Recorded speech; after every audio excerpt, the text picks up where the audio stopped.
శ్రీ గురుభ్యో నమః. హరి ఓం. అందరికీ నమస్కారం. సంజయుడు ఇలా చెప్తున్నాడు: ఓ ధృతరాష్ట్ర మహారాజా, ఈ విధంగా కృష్ణుడు చెప్పగా అర్జునుడు కళ్ళు తెరిచాడు, చుట్టూ చూశాడు. ఎదురుగా అపారమైన కౌరవ సేనలు, భీష్మ, ద్రోణ, కృప, అశ్వత్థామ, కర్ణులు, తమ వైపు యుద్ధానికి వచ్చిన అపారమైన సైన్యాలు, కోలాహలం కనపడింది.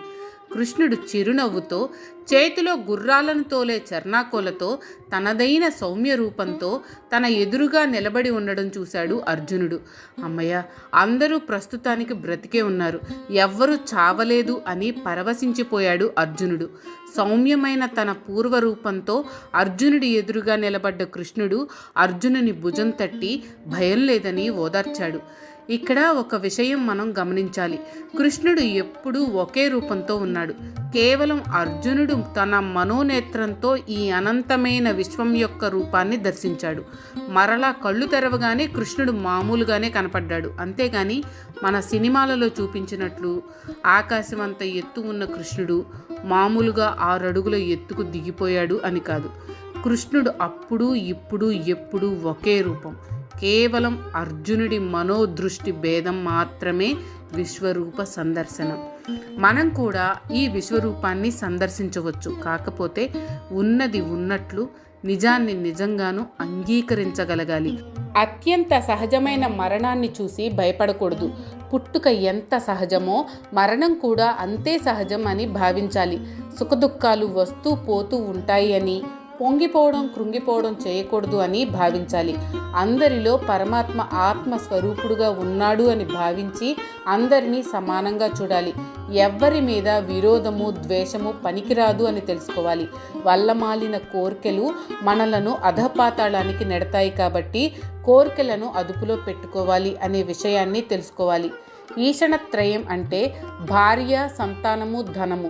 వీటి మీద మమకారం పరిమితంగా ఉండాలి, కానీ అవే జీవితంగా బ్రతకకూడదు.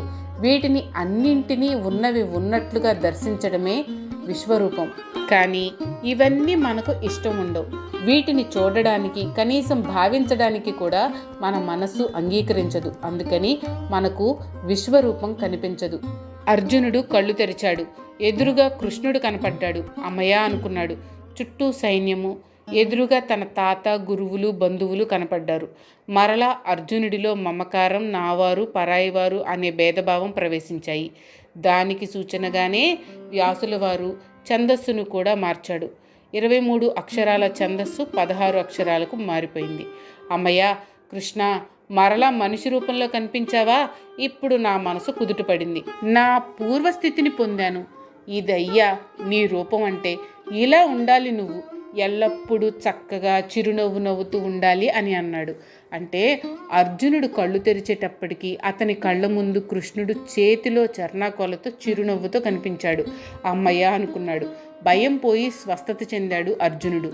ఇంతకు ముందు 4 భుజములతో, శంకు చక్రములతో, గదతో దర్శనం ఇవ్వండి అని కోరాడు అర్జునుడు. కానీ కృష్ణుడు అలా కనపడలేదు. కేవలం సాధారణ కృష్ణుడిగా చేతిలో చర్నాకోలతో కనపడ్డాడు. ఆ సమయంలో అర్జునుడి ఊహల్లో కృష్ణుడు విష్ణు స్వరూపుడు. కానీ అలా కనపడడం కృష్ణుడికి ఇష్టం లేదు. అందుకనే మామూలు మానవుడిగా కనిపించాడు. దీనిని బట్టి మనం అర్థం చేసుకోవాల్సింది, ఈ నామములు రూపములు మనం కల్పించుకున్నవే. విశ్వం అంతా పరమాత్మ నిండి ఉన్నాడు. అందుకే విశ్వం అంతా నేనే అనే భావనతో విశ్వరూపం చూపించాడు. కానీ మనం మన సౌలభ్యం కోసం పరమాత్మను శివుడు, విష్ణువు, రాముడు, దేవి ఇలా వివిధ రూపాలతో కొలుస్తున్నాం. ఇది ప్రాథమిక దశ అని గుర్తుపెట్టుకుంటే చాలు. ప్రాథమిక దశ నుండి మనం అందరం ఒక్కొక్క మెట్టు ఎక్కుతూ పరమాత్మను విశ్వాకారం, గగన సదృశం అనే భావనలో చూడగలగాలి. అర్జునుడి పరిస్థితి చూసి కృష్ణుడు ఇలా అన్నాడు: ఓ అర్జున, ఇప్పటిదాకా నీ మనోనేత్రంతో నీవు చూసిన విశ్వరూపం చూడడానికి చాలా దుర్లభమైనది. ఆ విశ్వరూపం చూడడం అందరికీ సాధ్యం కాదు. దేవతలు కూడా అనునిత్యం ఈ విశ్వరూపాన్ని చూడడానికి కోరుకుంటూ ఉంటారు. ఇక్కడ దేవతలు అంటే మంచివారు, యోగులు, సాధకులు అని. కానీ వారికి కూడా పరమాత్మ విశ్వరూపం సాధ్యం కావడం లేదు. ఎందుకంటే వారు తమ మనస్సును అదుపులో పెట్టుకోలేకపోతున్నారు, కోరికలను తగ్గించుకోలేకపోతున్నారు, తమకు ఇష్టం లేని వాటిని అంగీకరించలేకపోతున్నారు. అందుచేత వారు ఎన్ని దానాలు యాగాలు చేసినా నా అసలైన విశ్వరూపాన్ని చూడలేకపోతున్నారు అని ఇకపైన వివరిస్తున్నాడు కృష్ణుడు. ఇంతకు ముందు చెప్పిన విషయాన్ని మరలా చెప్తున్నాడు కృష్ణుడు. ఓ అర్జున, ఇప్పటిదాకా నీ మనోనేత్రంతో నువ్వు చూసిన నా విశ్వరూపం సాధారణ మానవులకు సాధ్యం కాదు. కేవలం వేదములు అధ్యయనం చేసినంత మాత్రాన, దాన ధర్మాలు యజ్ఞయాగాలు చేసినంత మాత్రాన, తపస్సు చేసినంత మాత్రాన సాధ్యం కాదు అని మరలా ఉద్ఘాటించాడు కృష్ణుడు. వేదాధ్యయనము, శాస్త్రములు చదవడం, వాటి వలన జ్ఞానం వస్తుంది కానీ విజ్ఞానం రాదు. కాబట్టి మేము వేదములు, శాస్త్రములు, పురాణాలు చదివాము, అర్థం చేసుకున్నాము, మేము ఇన్ని దాన ధర్మాలు చేశాము, తపస్సులు చేశాము అంటే కుదరదు. వీటి వల్ల మానసిక నేత్రం తెరుచుకోదు అని పరమాత్మ స్పష్టంగా చెప్తున్నాడు. కాకపోతే వాటి వలన పుణ్యం వస్తుంది, స్వర్గలోక ప్రాప్తి కలుగుతుంది, స్వర్గ సుఖాలు అనుభవిస్తారు. క్షీణే పుణ్యే మర్త్యలోకం విశంతి. ఆర్జించుకున్న పుణ్యం అయిపోగానే మరలా జననం, మరలా మరణం, ఈ జనన మరణ చక్రంలో తిరుగుతూ ఉంటారు. మరి ఈ విశ్వరూపం ఎలా కనపడుతుంది అనే విషయం ఇకపైన వివరిస్తున్నాడు పరమాత్మ. ఓ అర్జున, ఈ విశ్వరూపమును నా మీద అనన్యమైన ఏకాగ్రమైన భక్తితో మాత్రమే తెలుసుకోగలరు. నన్నుగా చూడడానికి, యథార్థంగా తెలుసుకోవడానికి, అద్భుతమైన నా విశ్వరూపాన్ని చూడడానికి కేవలం భక్తితో మాత్రమే శక్యమవుతుంది. ఇంతకుముందు వేదాధ్యయనం వలన, ఘోర తపస్సుల వలన, దాన ధర్మాలు చేయడం వలన, యజ్ఞయాగాలు చేయడం వలన పరమాత్మ యొక్క విశ్వరూపం చూడడం కానీ, దాని గురించి తెలుసుకోవడం కానీ సాధ్యం కాదు అని చెప్పి, ఎవరికైతే అనన్యమైన భక్తి, ఏకాగ్ర చిత్తము ఉంటాయో వారే తమ మనోనేత్రం ద్వారా నా విశ్వరూపం చూడగలరు అని చెప్పి ఈ అధ్యాయమును ముగించారు వ్యాసుల వారు. ఇక్కడ అనన్య భక్తి అని వాడారు. భక్తి రెండు రకాలు. ఒకటి సకామ భక్తి, రెండవది నిష్కామ భక్తి. ధనం కొరకు ప్రాపంచిక సుఖాలను కోరుతూ పరమాత్మ మీద భక్తి కలిగి ఉండడం సకామ భక్తి. రెండవది నిష్కామ భక్తి, అంటే ఏ కోరికలు లేని భక్తి అని అర్థం. అంటే కేవలం ఈశ్వరుని కొరకే, ఈశ్వరుని పొందడం కోసమే భక్తి కలిగి ఉండడం. అన్యములు అంటే ఇతరములైన వాటి కొరకు కాకుండా కేవలం పరమాత్మను పొందడం కోసమే భక్తి కలిగి ఉండడం. దీనినే అనన్య భక్తి అంటారు. అనన్య భక్తి అంటే ప్రాపంచిక విషయముల మీద నుండి మనస్సును మరల్చి పరమాత్మ యందు నిలపాలి. పరమాత్మ యందు ఆసక్తి, భక్తి కలిగి ఉండాలి. ఆ భక్తి చెదిరిపోకూడదు, చంచలంగా ఉండకూడదు. ఒక్క పరమాత్మ మీద తప్ప ఇతరముల మీద ఆసక్తి, అనురక్తి ఉండకూడదు. అందరికీ భగవంతుడి మీద భక్తి ఉంటుంది. ఆ భక్తి అతడు కోరుకునే కోరికలు, ఆ కోరికలు తీరడం బట్టి ఆధారపడి ఉంటుంది. అటువంటి భక్తి కలవాళ్ళు దేవుళ్లను మారుస్తూ ఉంటారు. అది కేవలం సకామ భక్తి అనిపించుకుంటుంది. అంటే కేవలం తన కోరికలు తీరడం కోసమే పరమాత్మ మీద భక్తి కలిగి ఉండడం. ఈరోజు ఉండి రేపు లేని భక్తి అసలు భక్తి కాదు. గురువారం రోజు సాయిబాబా గుడి ముందర చాంతాడంత క్యూ ఉంటుంది, మర్నాడు ఎవ్వరూ ఉండరు. అది భక్తి కాదు. సాధారణ మానవులకు ఉన్న ప్రేమ, భక్తి అధిక భాగం భార్య బిడ్డల మీద, సంపదల మీద, పదవుల మీద, మిగిలింది దేవుడికి పంచబడి ఉంటుంది. అది ఏకాగ్ర భక్తి, అనన్య భక్తి కాదు. అందుకే మనకు మామూలు దృష్టి కూడా సరిగ్గా ఉండదు. ఇంకా దివ్య దృష్టి ఎలా ఉంటుంది? పరమాత్మ జ్ఞాతుం, ద్రష్టుం, ప్రవేష్టుం అనే 3 పదాలు వాడాడు. అంటే నన్ను తెలుసుకొనడానికి కానీ, నన్ను చూడడానికి కానీ, నాలో ప్రవేశించడానికి కానీ అనన్య భక్తి ఉండాలి, ఏకాగ్ర చిత్తము కలిగి ఉండాలి అని స్పష్టంగా తెలియజేశాడు. ఇదంతా అభ్యాసం వలన, ధ్యానం వలన కలుగుతుంది తప్ప వేరే విధంగా కలిగే వీలు లేదు. కాబట్టి కేవలం అభ్యాసం, సాధన, ధ్యానం చేతనే పరమాత్మను గురించి తెలుసుకోగలం. పరమాత్మలో లీనం కావడానికి ఇదే ఉత్తమమైన మార్గం. అప్పుడు భక్తుడికి భగవంతుడికి భేదం ఉండదు, ఇద్దరు ఒక్కటే. అహం బ్రహ్మాస్మి అనే అద్వైతం అర్థమవుతుంది.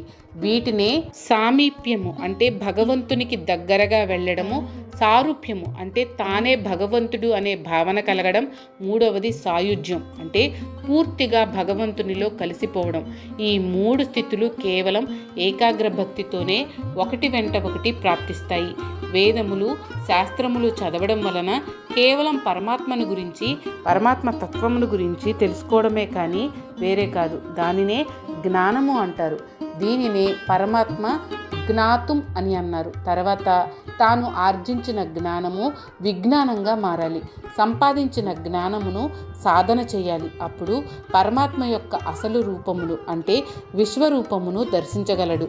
దీనినే ద్రష్టుం అని చెప్పారు వ్యాసుల వారు. పరమాత్మ యొక్క విశ్వరూప దర్శనం అయిన తర్వాత పరమాత్మలో ప్రవేశించాలి. దానినే ప్రవేష్టుం అని అన్నారు. ఇదే జీవన్ముక్తుని దశ. దీనినే మోక్షము అని కూడా అంటారు. అందరూ వేదములు శాస్త్రములు చదవలేరు. అందరూ దాన ధర్మాలు యజ్ఞయాగాలు చేయలేరు. ఎందుకంటే అందరి వద్ద అంత ధనం ఉండదు.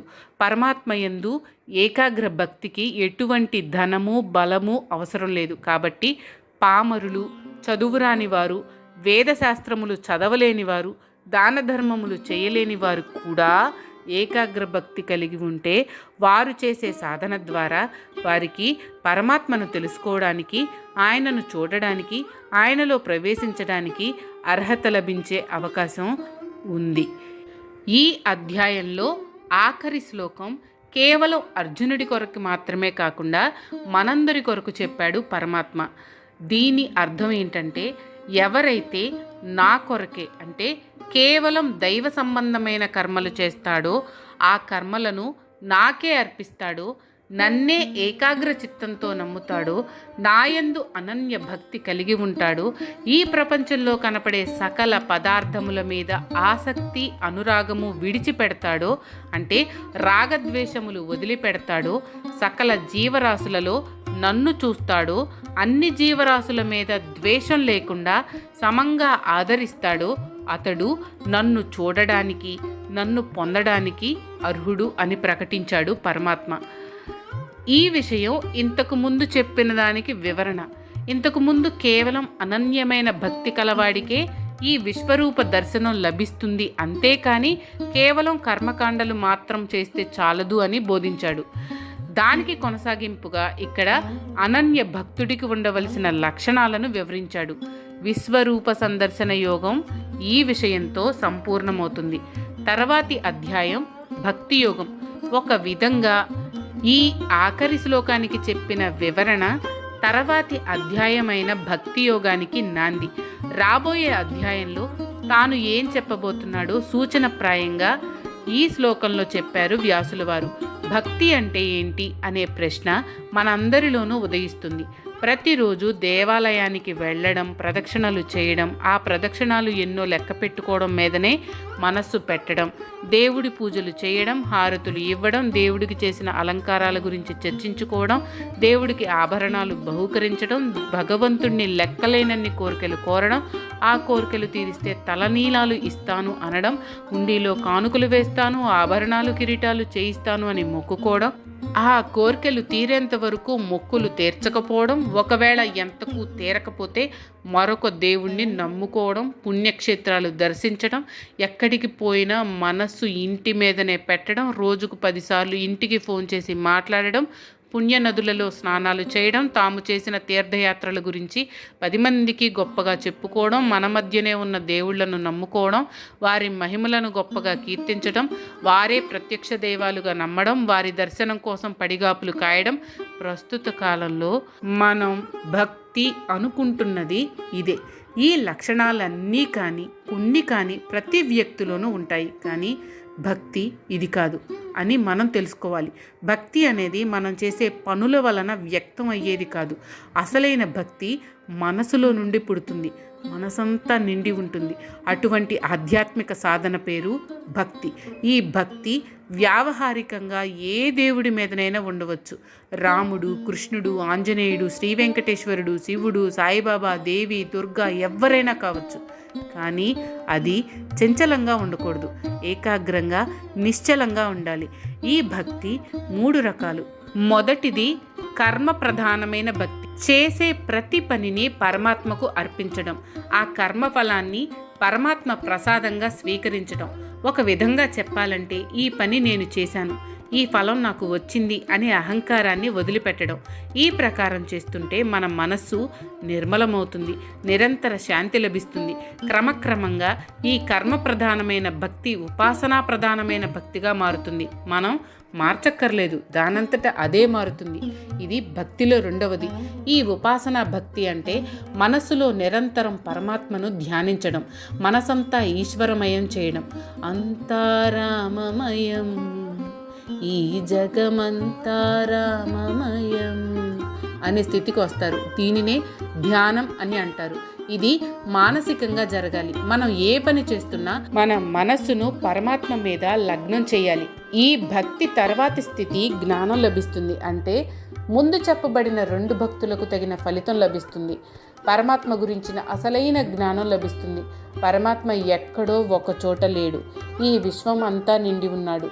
ఇందుగలడు అందులేడనే సందేహం మనసులో నుండి తొలగిపోతుంది. చక్రి సర్వోపగతుండు అనే జ్ఞానం కలుగుతుంది. ఆత్మస్వరూపుడుగా మనలోనూ సకల ప్రాణులలోనూ ఉన్నాడు అనే ఆధ్యాత్మిక జ్ఞానం కలుగుతుంది. ఈ స్థితిలో ఉన్న భక్తులు వేదములు, శాస్త్రములు అధ్యయనం చేయడం మొదలు పెడతారు. అది చేయలేని వాళ్ళు గురువులు, పెద్దలు చెప్పిన మాటలు, ఉపన్యాసాల ద్వారా వింటారు. వీటినే జ్ఞానయజ్ఞము అని అంటారు. భక్తిని ఈ విధంగా అర్థం చేసుకోవాలి. కానీ చాలామంది పండితులు మొదటి 2 పద్ధతులు వదిలిపెట్టి జ్ఞాన సముపార్జనే ముఖ్యమని వేదాధ్యయనము, శాస్త్రాధ్యయనము చేస్తూ ఉంటారు. ఇలా చేయడం పునాది లేకుండా భవనం కట్టడం లాంటిది.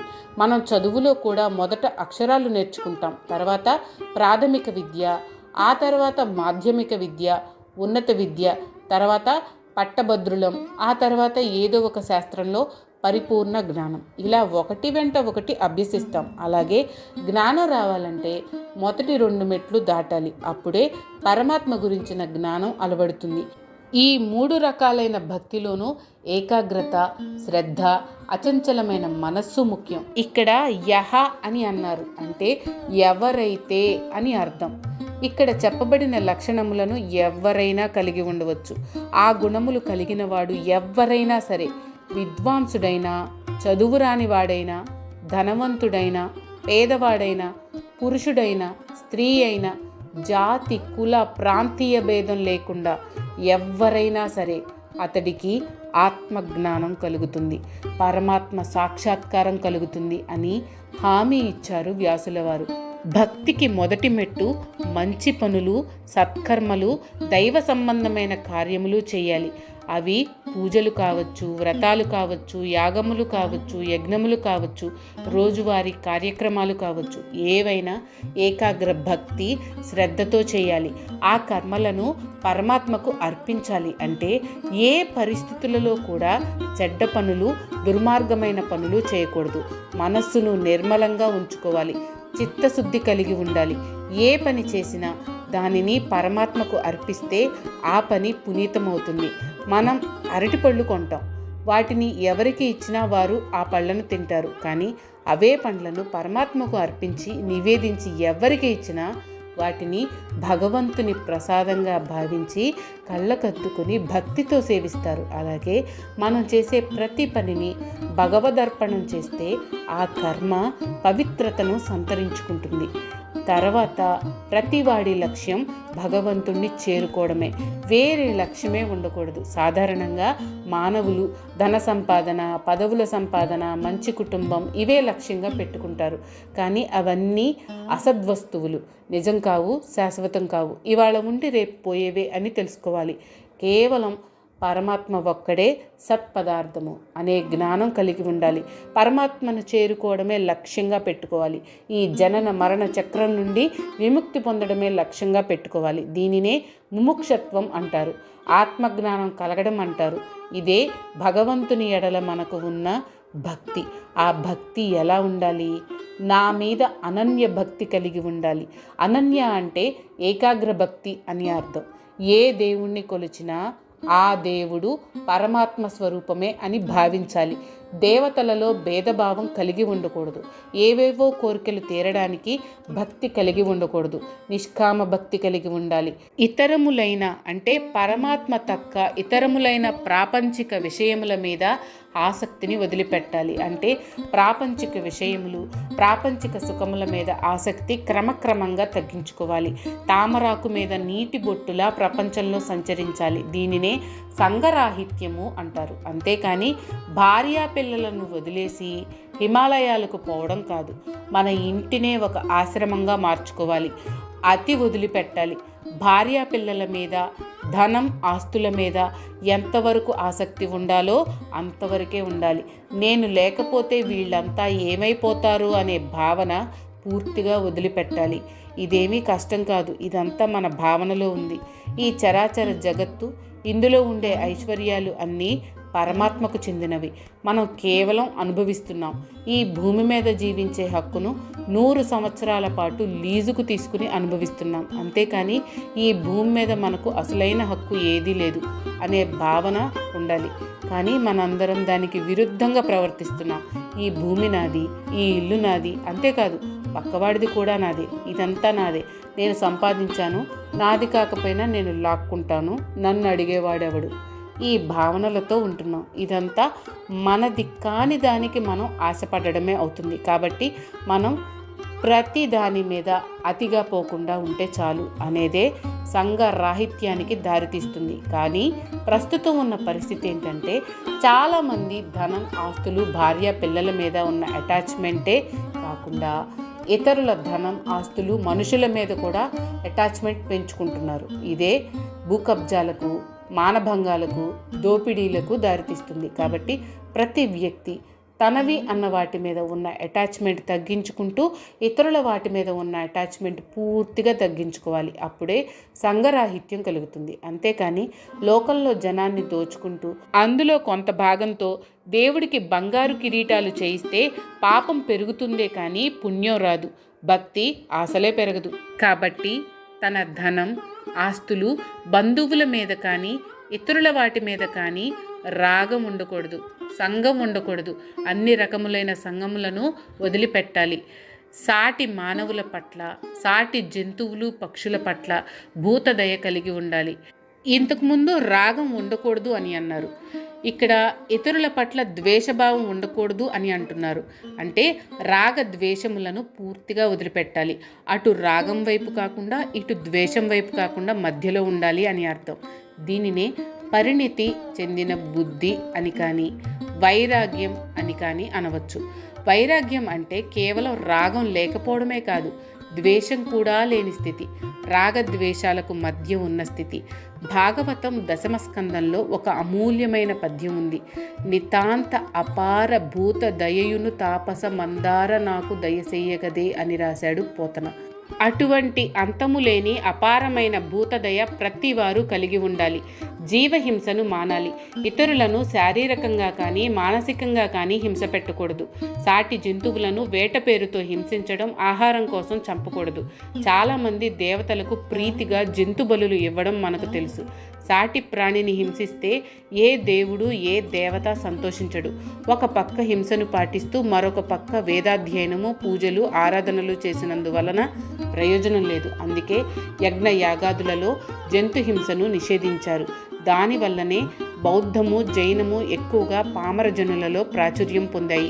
ఎవరైతే అటువంటి భక్తి, వైరాగ్యం కలిగి ఉంటాడో అటువంటి వాడు నన్ను పొందుతాడు. కాబట్టి విశ్వరూప సందర్శనం కావాలి, భగవంతుని గురించి తెలుసుకోవాలి, భగవద్ దర్శనం కావాలి అంటే ముందు చెప్పబడిన లక్షణములు కల ఏకాగ్రమైన భక్తి, వైరాగ్యం కలిగి ఉండాలి అని కృష్ణుడు అర్జునుడికి బోధించడంతో ఈ అధ్యాయం పరిసమాప్తి అయింది. ఈ 11వ అధ్యాయంలో ఆఖరి శ్లోకమును సరిగ్గా అర్థం చేసుకుని ఆచరిస్తే చాలు పరమాత్మ సాక్షాత్కారం సులభమవుతుంది అని మనందరం తెలుసుకోవాలి. దీనితో విశ్వరూప సందర్శన యోగం సంపూర్ణమైంది. ఇక్కడితో 11 అధ్యాయాలు పూర్తి అయ్యాయి. మొట్టమొదట అర్జునుడికి విషాదం కలిగింది. తర్వాత కృష్ణుణ్ణి గురువుగా చేసుకుని తత్వం ఉపదేశించమని అడిగాడు. కృష్ణుడు సాంఖ్యయోగము, జ్ఞానము, విజ్ఞాన యోగము, కర్మయోగము, కర్మ సన్యాసము, ఆత్మ సంయమనము మొదలగు యోగములు బోధించాడు. అర్జునుడికి ఏమీ బోధపడలేదు. నీ విభూతులు ఏవి అని అడిగాడు. పరమాత్మ ముఖ్యమైన తన విభూతులు చెప్పిన తర్వాత అవి ఎలా ఉంటాయో చూపించమని అడిగాడు. కృష్ణుడు విశ్వరూపాన్ని చూపించాడు. అర్జునుడికి మాటల వలన అర్థం కానిది చూస్తే అర్థమైంది.